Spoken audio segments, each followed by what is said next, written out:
Nation, let's get it.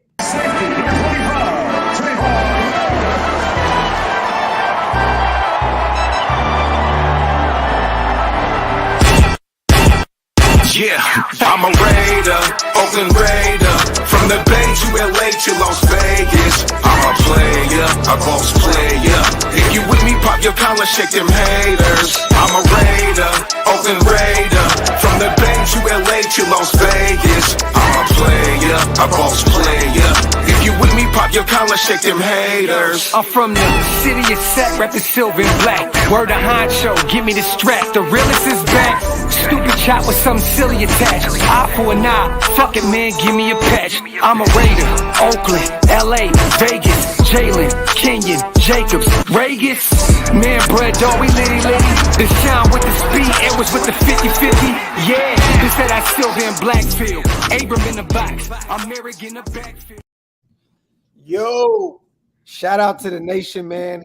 Shout out to everybody here in the comments section. Everybody watching on Twitter, Facebook. If you guys want to get your comments in, jump over to YouTube. I have another GOAT on the show. What up? Another god in this Raider realm. You know what I mean? My brother Mitch, man. How you doing, brother? I'm good. I'm off today, but I figured, you know what, we'd hop on, talk a little Raiders football. I was getting really hyped to that intro you got. I don't know who's the guy singing that, but he's pretty damn good. But it does sound like you need a new one. I know Edwards in there, Regis, Deshaun. Like this new one that I'm doing right now, bro. I'm not having any name. There's no names in it. It's just the new one, and I'm doing a Devontae Adams one too, though. I know. I saw that. The one you made me for the Raiders report. I love it. Shit, I still have it. I listen to it all the time, but I was like, man, there's so many names in there. And then you throw Gruden in. I'm like, shit. It's wild. How you been, brother? I know it's been a crazy off season, man. We just hung out a few weeks ago, but we really haven't gotten a chance to catch up on any shows or anything like that. But how are you feeling thus far, man, about this off season? And you guys, this is a Q&A today. You guys get your questions in. This is all about you guys today. I didn't write notes down, no questions, anything like that. But how are you feeling thus far about this offseason, man? I mean, I feel like you have to be entertained. I mean, you have to be excited about it. I mean, for the first time in a very long time, I feel like every offseason you're excited for the regular season. But if you really look at this Raiders roster, offense, defense, and I would even say the coaching staff at this point, it's probably one of the most excited, if not the most excited I have ever been. And sure, there's always question marks entering every year, but this offense, the defense you're hoping can grow. But I mean, the offense alone, I mean, I'm a sucker for Devontae. I'm a sucker for Hunter, Darren, and then just having Carr put it all together. You're hoping that this is the year that not only do you make the playoffs, but you win a few games. Definitely. How are you feeling about this O-line? I know a lot of people are still, questioning it like crazy. Me personally, I'm a huge Carmen Bricillo fan, so I kind of have a lot more trust in him than I have in Cable. How are you feeling about how the O-line is coming together this offseason? Yeah, I love Carmen Bricillo, and I think you go back, you look at some of the past units that New England has had. They've never really, I'll say, had any world beaters, but they had a lot of cohesion. They were able to rally together, and I've never been a fan of Tom Cable. Hell, you could, at one point on my show, buy F Tom Cable shirts. Like I remember. That was a long time ago. But anyway, we got Colt Miller as a left tackle. He's arguably one of the best left tackles in all of football. And then Andre James, from what I understand right now, is the front runner at center. I had the opportunity last week to talk to him, and he's getting all the starting reps at center. John Simpson, he's getting all the starting reps at left guard, but that's because Denzel, he's still rehabbing, coming back from his ACL injury in week 1. But then also what exactly happens with Dylan Parham. He's got a lot of versatility. I like him out a lot. I just think the Raiders want Alex Leatherwood to win the right tackle spot. And now's kind of the time of the year where you can experiment. You can test these different things out. Let him and Brandon Parker battle it out, and then we'll see what happens. But to sit here and say that I'm confident about the offensive line would be a lie. But if those unit, if they can figure it out, I mean, you could put a legitimate argument. This is the best offense in all of football.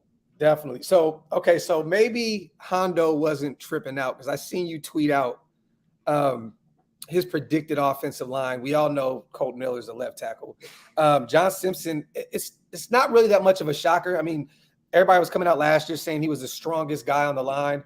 I can see that, especially under Carmen Bricillo. I would be shocked, though, to be honest, if Dylan Parham isn't starting out there at left guard. I'm going to be honest. That's who I have at left guard. Andre James, yes. But Lester Cotton and Brandon Parker on the right side, like, is that far-fetched, or do you think that maybe Hondo's onto something? See, one of the things that I heard was Lester looks really, really good. And one of the things when he was at Alabama, he was a very talented player. Unfortunately, had some injuries. And at Bama, if you can't get on the field, somebody else can come on there. And, they get enough of these 5 stars that just hang out on the field. I would be surprised if Cotton ended up being a starter. I'd be surprised even if he was one of our first backups because, yes, figuring out who's going to be the starters on the O-line, you might waste your time doing that. When I understand it's going to be the 5 best guys. And I would be shocked if Dylan Parham isn't one of the top 5 best guys. And I think Hondo was basing it off of what he was seeing at minicamp and OTAs and not projecting it forward. Well, to be fair, Hondo was about 700 yards away from the action. So I know you see it. I know Mitch sees everything like me. So it's been crazy, man. I wanted to ask you this because shout out to Sean Johnson. I know he sends you a bunch of stuff probably on Instagram as well. One of our guys, one of our, huge supporters of all of our channels. Malcolm Kuntz. It was kind of a shocker because he sent me something. I guess I missed this show that you had. You said that's a potential surprise cut. Why do you feel like that? Well, this is kind of the off season where sometimes you got to make content, right? And if somebody asks me, give me a surprise cut candidate. Okay. And it's just one of those things where a few years ago, people didn't think that the Raiders were going to cut Brandon Marshall. A few years ago, even just last year, John Brown, surprise cut. So from an idea that Kuntz, who really didn't get on the field much last season, got outplayed by Carl Nassib. This regime's not really committed to him. Plus, he's a good athlete, but he's not really big enough to play defensive end. And I don't know if he's a skilled pass rusher enough to just be a straight up outside linebacker. He has an opportunity to learn this year, but it depends what kind of system he's going to run in. So it was a name that I threw out there. I don't think the Raiders are going to end up moving on from him, but surprise cut, sure. Okay. Yeah, look, I'm a huge fan of Kuntz coming out of Buffalo. He does need to get bigger. He does need to get better against the run. So I'm with you. He was great in limited fashion last year. I remember that two games back to back. Yeah. So, I mean, hopefully, man, he develops and becomes not a star, but at least a nice rotational piece for us. Shout out to Outlaw Raider. Great to see you two working together. Looking forward to a great show. Go Raiders, car MVP. Shout out to you, Outlaw Raider. Hey, man, that's high hopes, brother, but I'm here for it. I hope DC I put a bet on it. Yeah, definitely. I put a card. It was plus 5,000 odds. It was right before the Adams trade on MVP. I mean, when you consider what the MVP I think actually is in the NFL, sometimes it's an attention award, and there's not going to be more attention on any division than the AFC West this year. And as far as I'm concerned, if you can win that division, you're going to put yourself in a very good position to win the MVP. And the fact that the Chiefs got worse, yes, the Chargers and Broncos got a lot better, but I do think at the end of the day, the Raiders have a chance, and it's going to be Derek. So, yeah, I put a bet on it. Hey, I might have to do that too, even though everybody, they call me a car hater and I've been very critical of him, but definitely this would be the year. Shout out to SVT, man, my guy. Do you guys think Tyron Johnson sees any burn as our deep threat? Haven't heard much on him in camp. It's been very quiet on the Tyron Johnson front. For those who don't know, he did sign a 2-year deal, I believe, right, last year. So he's under contract. It's been really quiet on that front. He had, got some nice burn with the Chargers, was fairly quiet last year. What do you see with Tyron Johnson? Does he make this roster? I mean, we went and got Keelan Cole and DeMarcus Robinson, Mac Hollins. I mean, the list goes on. Is Tyron still someone that you think will be here come week 1? I think it comes down to what his special teams ability is. And New England, you look at all those successful teams, and I think just like any really good NFL teams, when you're at that level, we like to talk about offense, you like to talk about defense, but you still have to be good on special teams. And the Patriots always took special teams very, very seriously. So if Tyron, I think, can mold a rollout, whether that be punt returner or kick returner, because I'm in the mindset. I liked Renfrow back there, but every time he'd catch the ball as a punt returner, it would scare me because your chances of getting hurt go up a little bit. So now the fact that he got a brand new deal, I'm not 100% sure if he's going to be back there receiving punts. And if Tyron's the dude who can field that role, that way Renfrow doesn't have to do it, that's going to be enough for him to make the roster. And if that's not the way they want to use him, he's a good straight line wide receiver. He is. Yep. But he's not as – if all you can do is a go, and if that's the only route you can run, I see this offense not going a different direction. But, you know, is he going to get 20, 30 targets the whole year? Maybe. And it's a good thing, though. We're in a good spot, more talent at the receiver position. No, definitely. One thing I can say, though, you know, my dog is down here knocking everything over. With Devontae and Hunter, we got two of the best route runners. You know what I mean? So with Tyron, I mean, we don't expect him. He doesn't have to go out there and do too much. I mean, look, 9 route, cool. But I agree with you, brother. Like this coaching staff, they definitely do value versatility. If he can get active in the special teams, we definitely see a lot more of them. Shout out to Big Mike. Sure. When talking to non-Raider fans about how our offseason pickups, they all respond like, where is all this money coming from? What do you say back? Vegas. Talk about offseason pickups. Sorry. Where's all the money coming from? I mean, we got plenty of money in cap space right now. I don't know the exact number. I know before the Raiders just signed, what's his name? Chris Jones. They were at $22.5 million. And then probably with the Chris Jones move, you're going to see them extend Waller here pretty soon. Denzel Perriman's going to be a contract extension. And then you're still going to have some money to play around to go out and get another free agent or two. So they have money. I mean, they have money. Omar, I'm going to get to you 1 second. I got Jose as well. I got some supers up on the screen. Malcolm Coombs is down. He says, okay, Mitch, I'm keeping my receipts on this. Real quick, what is the chances? And did you see that Darrell Williams, the center, just got picked up? I just seen it on Twitter.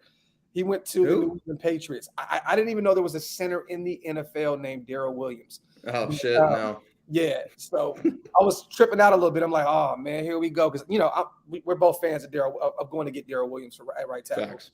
But I don't think that's going to happen at this point. Hank Nichols, nursing injuries, DT, a major need. Is it a major need? And what's the chances of going to getting sued? There's a lot of rumors around him. We know that. Yep. Me personally, I've said it's either us or I think he even thinks of retirement. Like he's going to want to go to a contender, and he already has a lot of money. He doesn't need the money, but he's a very smart businessman. And I'm looking at if he doesn't get $8 to $10 million for a year, he's like, I'm out. I'm leaving. What do you think the chances are of getting him? See, I don't know if he's going to get $8 to $10 million, which I think the only way you get money in that route is if you sign a 2-year deal with a lot of money on the front end, and then there's not as much on the back end of that deal. However, from what I understand, the Raiders are 100% interested. Also, the Cleveland Browns have showed some interest as well. They have a really big time need at defensive tackle. One of the reasons why they're holding off, because they have the most money in cap space right now, is they're trying to figure out the whole Deshaun Watson situation, right? Like they don't know how much money that's going to happen if they have to move away from Baker Mayfield because they have to pay some of that contract. So they're in a sticky situation in that regard. From Hankins, I mean, I was hanging out with Hank. He said he feels better from like a physical standpoint. He battled through some injuries last season. He had a few little cleanup surgeries that he had. Bilal Nichols, he has a knee injury. I told Bilal that I wouldn't say what it is, but it's a knee injury. You're not going to see him in training camp. He's not going to practice during the preseason. I'm hoping that he's going to be ready for week 1. From what I understand, he should be. But after that, yes, the Raiders have 10 defensive tackles right now. To me, I can make the argument it's the biggest team need. I mean, you were ranked 19th in the NFL last year in terms of giving up rushing yards.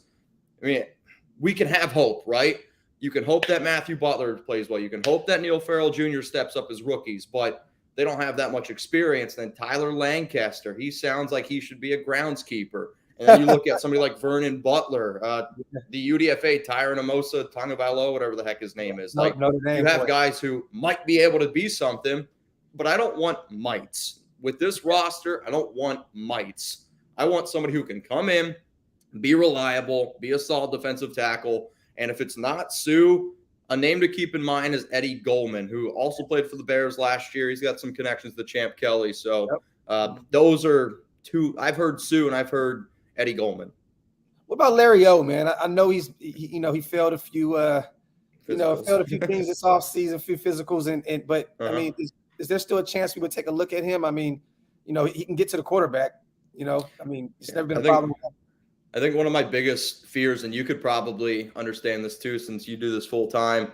Player like Larry O, he goes to the Raiders, and my biggest fear is like, shit, I got to try to pronounce this guy's name right on the entire show for 30 or I've said it, I think 40 different ways at this current moment. Like Larry O, Larry OJ, Ojibinobi. Like I have no idea how to pronounce his name. So if we make a move for him, and I get a few drinks in me, it's a wrap. Yeah, it's not gonna be pretty. Even with Yannick, that's it. I just kept it at that. I didn't even. Yeah. I feel you on that, brother. Shout out to Jose. Mitch, who do you see as our wide receiver 2? Also, do you see Neil Farrell Jr. beating out Hankins as our starting nose tackle? Well, I'll first start with the wide receiver 2 question, and the way I'll answer it is Adams is 1, even though Renfro's slot, he's number 2. But if you're talking about the other outside receiver, right now, from what I understand, DeMarcus has got a slight lead over Keelan Cole, and then it's Mac Hollins. Hollins actually might be the best athlete out of them all, and there you could see him get a little bit more work in the red zone, 4 touchdowns last season, and he's like 6'4", 220, really athletic guy. Yeah. However, he only can run, in my opinion, 1 route, and he's just full go the entire time. Cole, to me, when you actually look at the contract structure, which is sometimes what I look at when I compare those 2 type of players that are close, Keelan Cole can actually make more money than DeMarcus Robinson. So to me, I think Cole's a better fit than Robinson would be in our offense. But I talked about this, I think like 2 days ago on my show. I could see New England releasing Nelson Aguilar because you think about it, they just traded for Devontae Parker. The whole second-year tender with Jacoby Myers. They just picked up Lil Jordan Humphrey, and now you're sitting here like, well, you can move on from Aguilar, and if they cut him, which they have plenty of cap space to do it, they can cut him. You eat like $10 million of his contract. I could see a very realistic world where Nelson Aguilar is a free agent before the season starts. And even if he's not, I mean, if you're telling me right now I get Nelson Aguilar for a 7th-round pick, right? Like New England's going to release him. I'd give up a 7th-round pick for Nelson. Sure, you got to pay him $9 million, but I would rather invest $9 million in a receiver like Nelson. No disrespect to DeMarcus, no disrespect to Mac Hollins, no disrespect to Keelan Cole, but $9 million for a receiver who had 48 catches, 896 yards, 8 touchdowns, has that chemistry with Carr, and can stretch the field. That's a good investment to me. It's an expensive one, but I know it's going to be a good investment. Definitely. They went out and got Tyquan Thornton too in the draft. I thought they reached for him a little bit, but a speedster. So yeah, New England really, I mean, he's kind of expendable at this point. And if Nelly does become available, I think we do have the up and up on bringing him back in. Shout out to Frank. Mitch beat Big Hank in the cheeseburger eating. Bro, now I know Mitch personally, right? I've seen Mitch at numerous restaurants. He can definitely chow down. Bro, how the hell did you beat Jonathan Hankins, bro, in a cheeseburger? Big Hank. How did that happen, bro? I would say a few different things, right? You can ask my girlfriend, big time eater. No, I'm kidding. I probably shouldn't have said that joke. I think shout out to Alex. Yeah, she's back there. I think the biggest thing is I wanted to win, and Hank was just he straight up told me he's, rehabbing from an injury, and from like an actual like fan standpoint, like a Raider fan, he's trying to eat clean. He's trying to, do all the right things, and he didn't want eat all that much. So I was like, all right, like I respect that. But also I can eat a lot of food. It's like a lot of times people are always ripping on me like, oh, this dude's, I don't know, drinking whatever. He's drinking water. My stomach has the ability to expand. And it's always, I don't know. It's as simple as that. And if I had a little bit more time. She's back here dying right now, bro. She's back here dying right now. If I had a little bit more time, I could have finished the whole thing. I mean, after the show or after the burger eating contest, I did 2 beers and somebody gave me a shot of Fireball. It was Raider Allegiance. He got me a shot of Fireball, and he was just like, yo, let's do this. And I was like, all right, man, let's get it. But yeah. Oh my God. Shout out to Omar, man. And shout out to you guys too. That was for a good cause, man. We raised over $1,000. That over is $1,000. Shout out to everybody involved. I seen Samoan there. Colton was there. Andre James, Big Hank. Definitely our Mitch, man. That was a dope turnout over there, man. Shout out to those guys over there. Shout out to if a new body is not ready to go for training camp, it's a must cut, in my opinion. That's a huge red flag. Also, what type of hype around MP Juice, man? So I dropped a video the other day talking about potentially going out and trading for Marcus Peters. Their secondary in Baltimore is insane. To be honest with you, I think that's the only team in the NFL that wouldn't hurt if they lost to Marcus Peters in the second. You know what I mean? Kyle Hamilton. And I mean, the list goes on at the safety position and the corner. Humphreys is back. I mean, they're going to be good. They got Jalen Armour Davis from Alabama. I think he's going to step in and be nice. I know he's coming up. They just gave Marcus Williams 5 years, 70. Yeah. Chuck Clark, he's upset right now because they drafted Kyle Hamilton. Yeah, so. But what would you do? Because I know that I think Baltimore would save $5.5 million, or was it $10 million? I forgot the numbers or whatever. But would you go out and go get a Marcus Peters? It's not that I don't want Marcus Peters, but I believe his cap hit is $15 million without me doing a quick little Google search here. I don't want to pay Marcus Peters $15 million. That would be my only point on that, especially because he's also coming off an injury. Not that I don't think Peters is a good corner. He is a good cornerback. For a guy coming off an ACL injury, for somebody who's getting up there at that age, I know he's, born a Raider fan, like he's from Cali. It's just, I don't think it makes sense. Now, if he gets released, then that's a totally different conversation. But no, I'm not going to make the trade because I think Baltimore would want, a little bit more.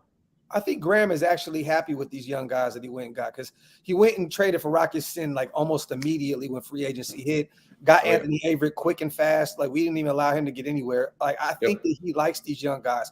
Do you have any updates on Mullen? Have you heard anything about what, his rehab and the process? Because I'm a little worried, man, because if Mullen is not around when the season starts, like, Bilal Nichols is very frustrating already knowing that. But Mullen's like, we're thin at the cornerback position too. I know there's rumors of Amik looking good out there, but there's no pads on yet. Let's be honest.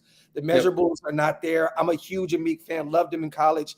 But Darius Phillips, he's going to be more of a special teams guy. Like, what are you thinking about the whole Mullins? He's on a 1-year deal at this point. I mean, all of them are, right? So they're all fighting for future contracts. I mean, what do you think about Mullins at this point, and what do you think about the corner position? Yeah, I mean, if you were to ask me what two players do I think have the highest chance of getting traded, or Mullen to me is even a surprise cut candidate. I don't want him to not be on the team because I think he's a good player when he's healthy.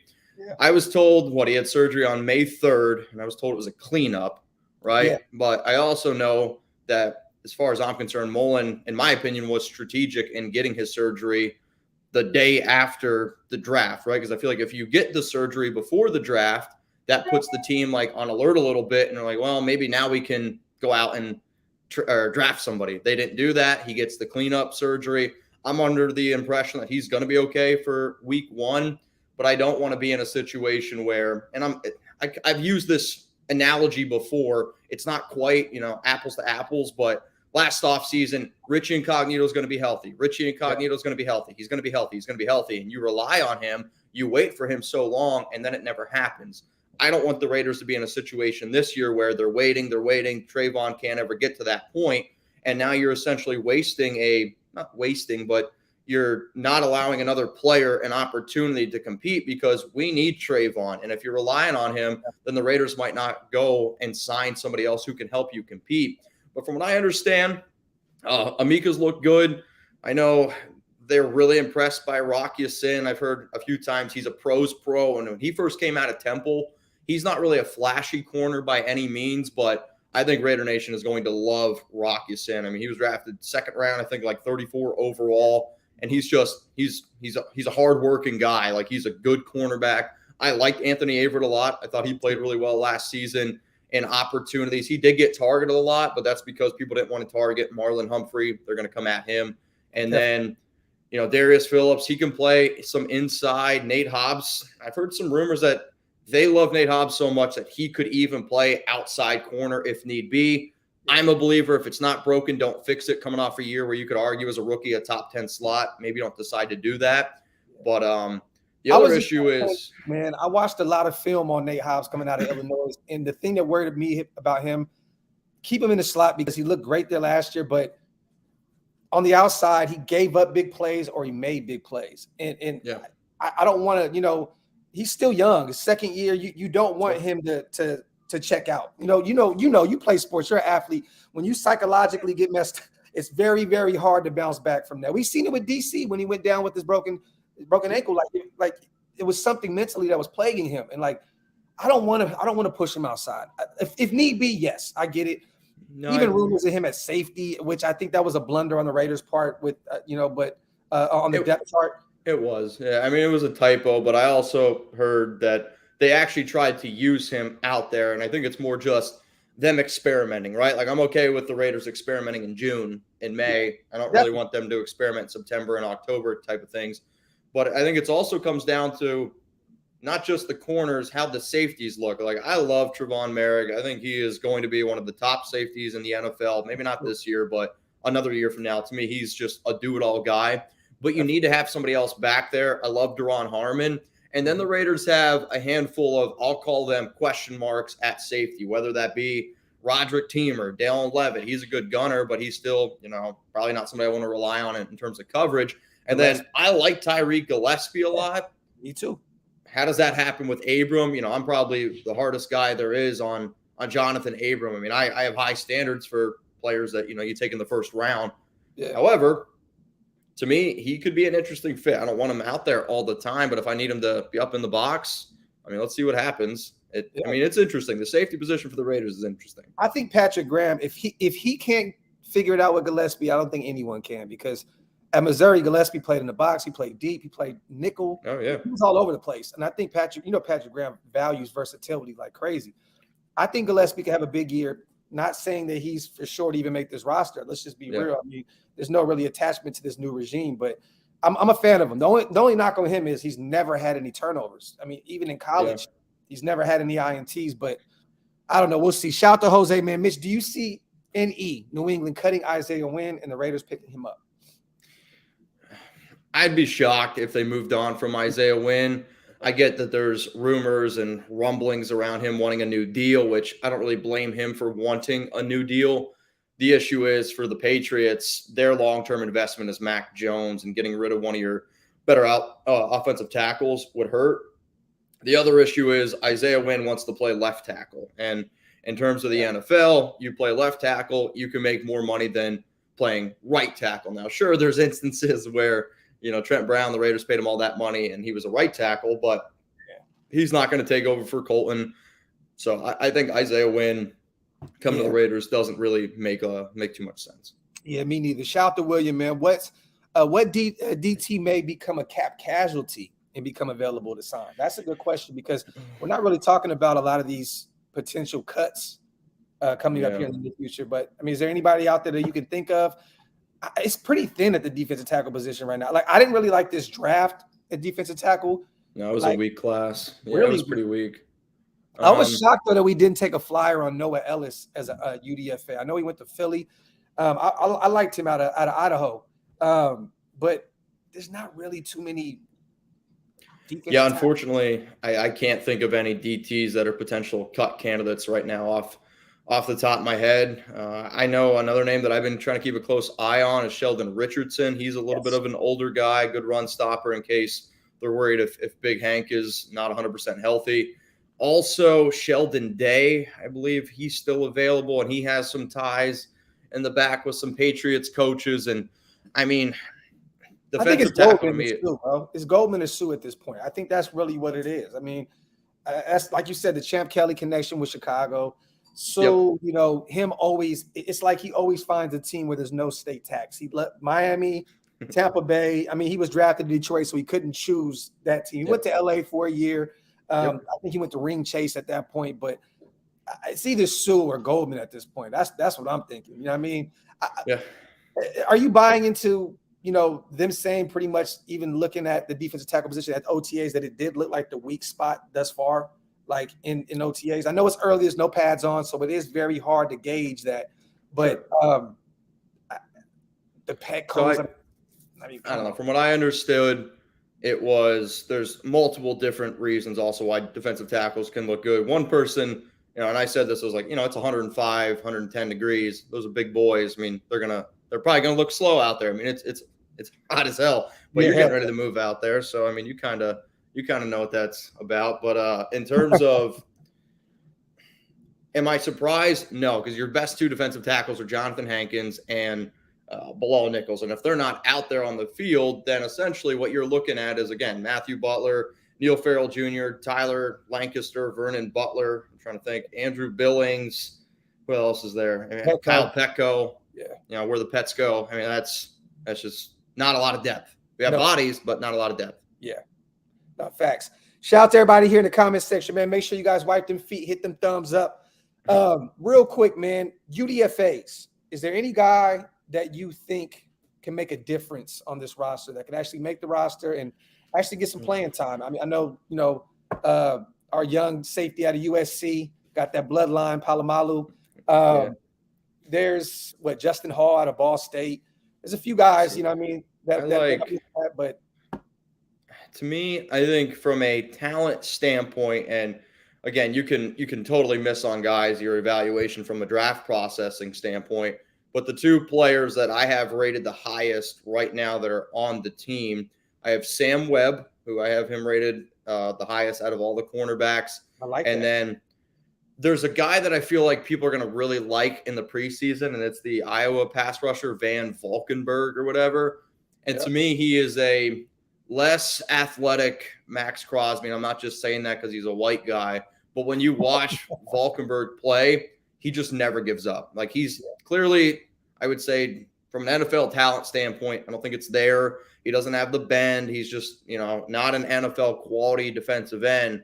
But he's got a lot of heart, and he's just never, ever gives up. And I think for a player like that, if you can get good coaching, maybe you put on some weight in the weight room, maybe you get a little bit better, you're not going to lose the heart. You're not going to lose that grit. So I'm going to be rooting for him personally. But again, not that UDFAs can't make the team, but the better your roster is, sometimes it makes it more difficult. So give me three players, Mitch, that you feel are going to take the next step in their development and become better under this new coaching staff. It could be on the offense side of the ball, defense side of the ball, it doesn't matter. Just some guys that you think are going to come out this year and really show up. Divine Diablo is probably the number one name I'm going to go with, because in limited playing time last season, you saw he got better and better and better. I thought as the year went on, was pretty impressive in stopping the run. Could be a little bit better in zone, but I think in Gus Bradley's system, sometimes you ask a lot of your linebackers because, they're back there covering a lot because Bradley didn't really blitz. Where I talked to Hankins and he was like, dude, it seems like every time the guys, they're doing a lot of blitz plays is what he told me. So I was like, all right, I mean, if Diablo can get an opportunity where he can also add that tool to his toolbar, it could be pretty good. Trevon Merrick, to me, is the player that's going to take that next step where he might not be a household name for a lot of Raider fans out there. He's definitely going to be a younger guy that definitely I think could ascend. Definitely. And then if I had to go with another one, I mean, if you're looking for a young player, I would probably – I don't want to say Zamir White because they're going to go with a committee and people might expect more out of White from a number standpoint, but he's just a physical runner, and I think people are going to like his physicality. But I don't know. I love the signings of Deron Harmon. To me, that's the sneaky signing of the offseason for the Raiders. And then also I like Kyler Fackrell a lot, who he's one of the outside linebackers that I watch very closely, has some experience with Patrick Graham, and his best two seasons in the NFL, 2020 on the Giants with Graham, and then when Graham was the linebackers coach for the Green Bay Packers was the year that Fackrell had 10.5 sacks. So I think, I don't know if he's going to if he puts up double-digit sacks, I'll be shocked, but definitely a player to keep in mind. I definitely like that list. When does Waller's contract get done, man? You're right now, you are David Ziegler. When is his contract done? If it was up to me, I would do it sooner rather than later, because you can't just look at Waller's contract in terms of saving money. You have to look at the other players out there. And what do I mean by that? Franchise tag. So the franchise tag deadline is July 15th. And there were 3 tight ends, I believe, that got franchise tagged. It was Dalton Schultz, Mike Gesicki, David Njoku, right? If you're franchise tagged as a tight end, you make $10.8 million. And Njoku, he just got his extension, 4 years, $56 million. Now he's sitting somewhere at around $13.5 million.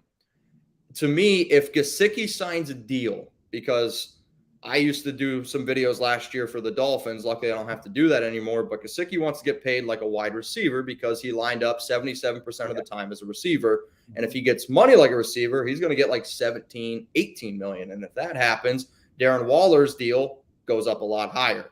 So I think right now, if you're able to give him the highest paid contract in the NFL at tight end, which could be $16 million, the deal that I've had him projected at is $16 million over 3 years. You tack that on to his already 2 years. And if it's essentially a 5-year deal, then with his new extension, Waller's making $12.4 million on average over those 5 years. I mean, he's still not even a top 5 paid tight end. So if it was up to me, it'd be sooner rather than later. But the agents that Waller has, they're going to try to get every nickel and dime, which, you know, they should. It's their job. It's how they put food on the table. Yeah. Well, I would say it's going to happen before the 15th. And if I was the Raiders, I would try to get it done sooner rather than later. Though I don't think Gesicki gets a new deal anytime soon. And I know the Cowboys aren't going to give Dalton Schultz one. So no, not at all. Shout out to Jose. I got 2 supers and I got 1 question for you, Mitch. Shout out to Jose. Mitch, what's your opinion on Anthony Barr? I like Anthony Barr. I think he's a good do-it-all linebacker. And in fact, I talked about him probably just a few days ago when I did a mailbag. And I know I got a video coming out in like 20 minutes or so. It might even be in that mailbag. I don't remember. But he's a good do-it-all linebacker. He got released by Minnesota, not because he wasn't good. It was just too much money for them, and they brought in some new linebackers. They got a new regime as well, totally in Minnesota. But to me, he would be a good guy that I would love for Devine to learn behind because he can still get after the quarterback. He can stop the run. He's, you know, still pretty good in coverage.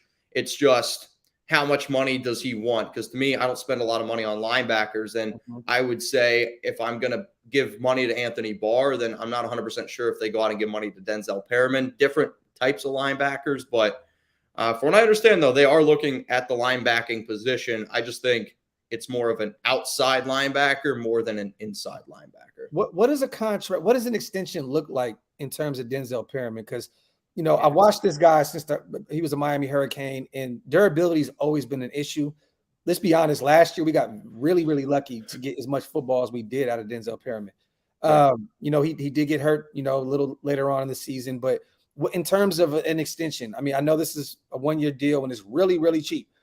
What does it look like? He's coming off his first his Pro Bowl, you know, his first Pro Bowl berth. Like, what are we looking like in terms of an extension in your eyes? So I always say sometimes tackles are the most, and I don't want to say overrated because you're like, what the hell? It's a tackle.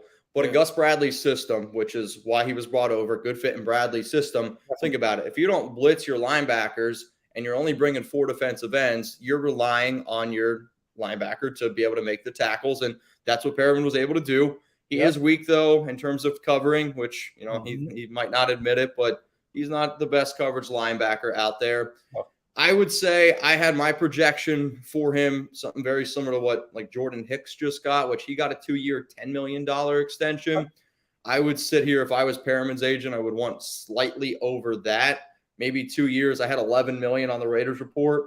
2 years, $11 million. I think you see a lot more of these 2-year contracts because, you know, if you're giving Renfro a 2-year deal, we think that he's going to be a long-term type of player.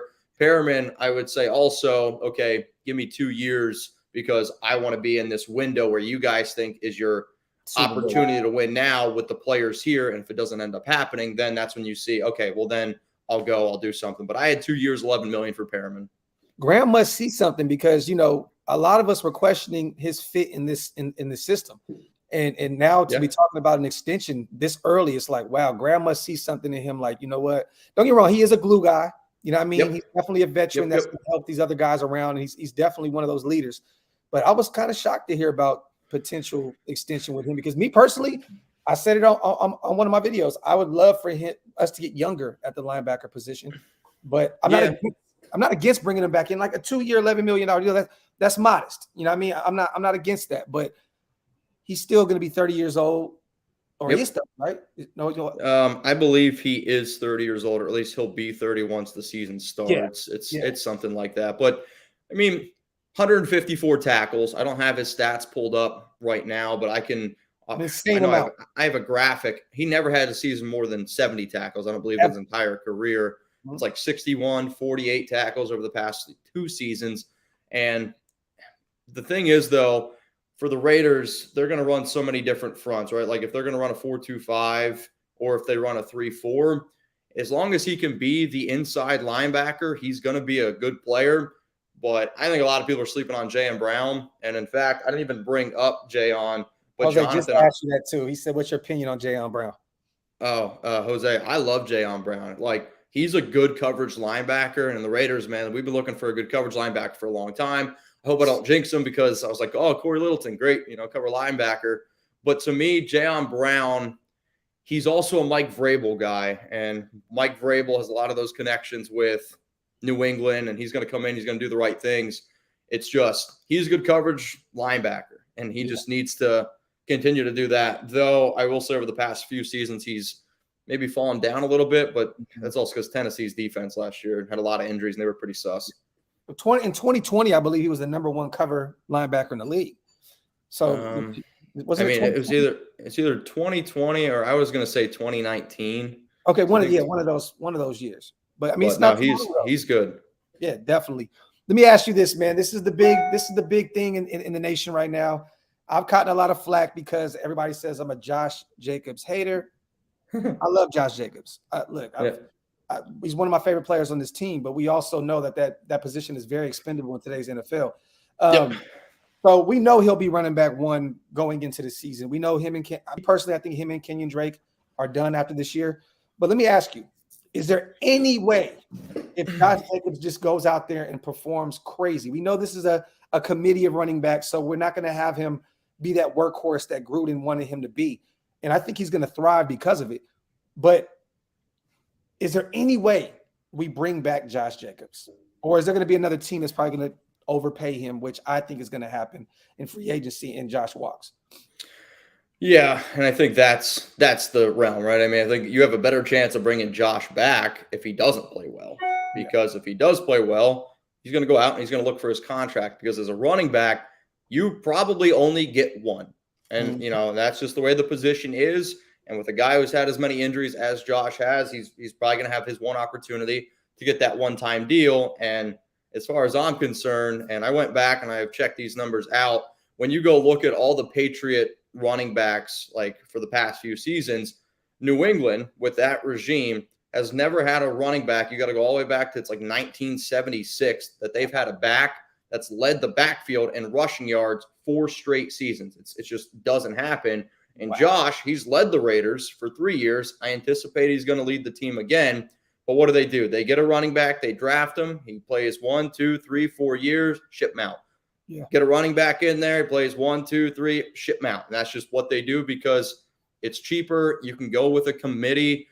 Kenyon Drake, though, I think he'll have a good year. I mean, I still think Jacobs I think my projections were 262 touches for Josh. It's still a good workload. It's just they want him to be healthy at the end of the year because I thought Josh looked really freaking fresh, really good last year at the very, very end of the season. And, people want to talk about, Raiders were winning games. Carr didn't really play well. He didn't really play well. I mean, that was some of his worst football at the end of the season.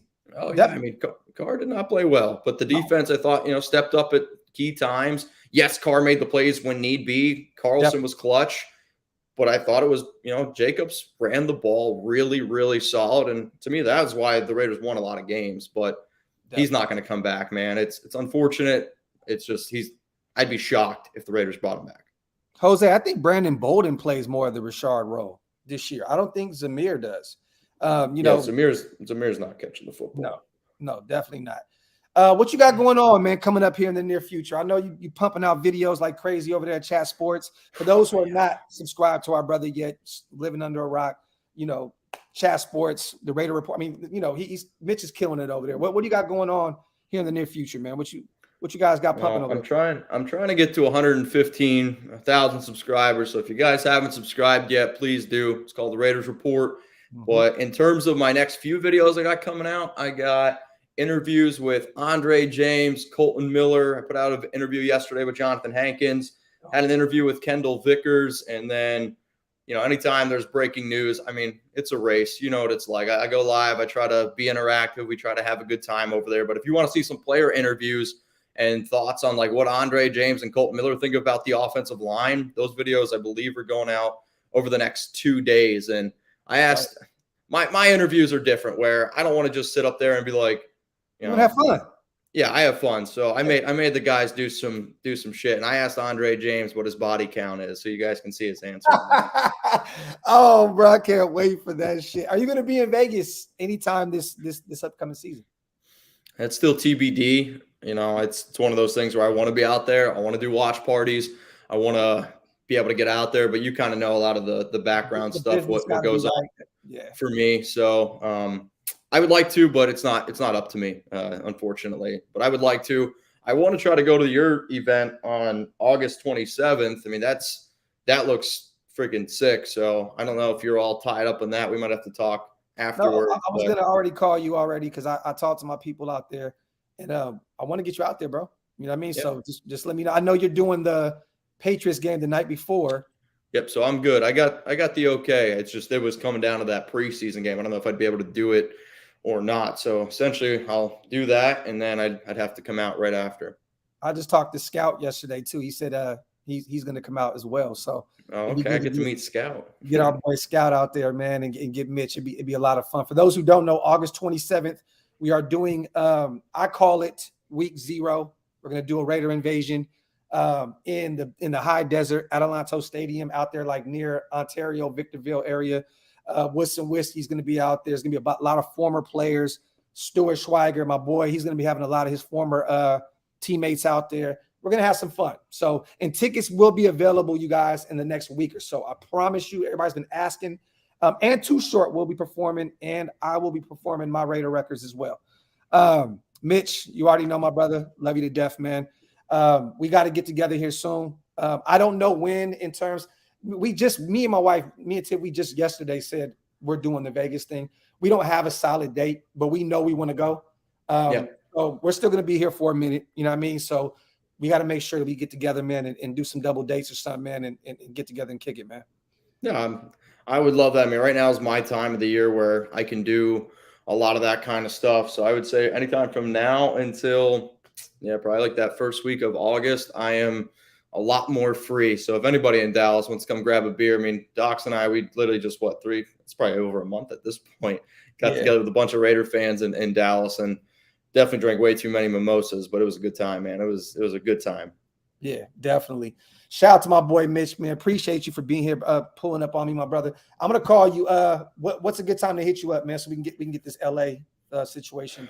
Honestly, right. You can call me anytime today. I actually have to go to the car dealership, and I got to get my license plates because I got a new car, so I gotta get some license plates. So that's what I do right now. I gotta come check that one out for sure. I'm gonna call you today, then, bro. We'll get all this squared away so we can get it moving. Everybody, man, like I said, if you guys have not subscribed to the Raiders Report, what are you waiting for? Go over there, subscribe to one of our brothers, man. Support one of our brothers. He's trying to get to 115. That is fire, man, because I remember watching Mitch come up. I remember when you had like 10, 15K, like, bro, like you were like where I am right now. You know what I mean? So to see your channel grow is insane, brother, and I'm proud of you. And shout back at you over there, man. That's working their asses off around the clock, man. Shout out to Chat Sports. Shout out to my brother. Everybody hit that subscribe button on the way out. Appreciate y'all. I'm gonna hit you in a minute, bro. All right, man. See you guys.